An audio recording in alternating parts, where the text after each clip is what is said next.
எங்கள் தெருவுக்கு 2வது தெருவில் பார்த்தீங்கன்னா சத்துணவு கூடத்தில் வேலை பார்க்குறாங்க. அவங்க என்ன பண்ணுவாங்கன்னா, எப்போதும் வர்றப்ப ஒரு 2 மாதம் முன்னாடி பார்த்தீங்கன்னா, அரிசி, முட்டை, பருப்பு எல்லாமே எடுத்துகிட்டு வந்து எல்லா வீட்டுக்கெல்லாம் விற்பாங்க. விற்றுக்கிட்டே இருப்பாங்க. ஒவ்வொரு இதுலேயும் சரி, அங்கே வேணுமா இங்கே வேணுமான்னு சொல்லிட்டு. இப்போது ஒரு 1 மந்த் முன்னாடி பார்க்குறேன், அதெல்லாம் எதுவுமே எடுத்துகிட்டு வரல. இப்போ எந்த அளவு மாற்றம் டிவிக்கு கொண்டு வந்திருக்கு தானே. ஒன்றும் கொண்டு வரல, மாற்றம் கொண்டு வரல, மாற்றம் கொண்டு வரலன்னா எப்படி இது? ஒன்ஸ் தானே ஆகுது. இப்போ ஒன்று தானே ஆக்ஷன் எடுக்கிறாங்க. ஒரு லேடி கூட எக்மோர் ஹாஸ்பிட்டலில் வந்து சரியாக பராமரிப்பு இல்லைன்னு சொன்னாங்க.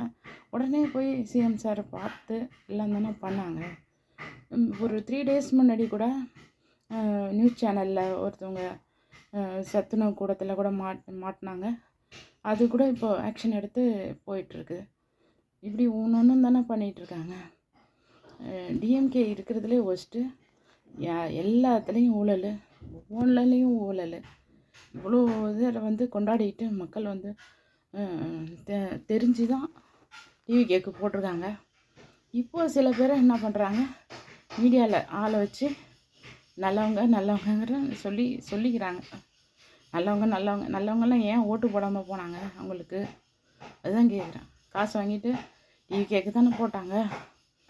நல்லவங்க ஏன் ஓட்டு போடாமல் போனாங்க? அதுதான் கேட்குறேன். மக்களை கூடிய சீக்கிரம் புரிஞ்சுக்கோங்க கண்டிப்பாக.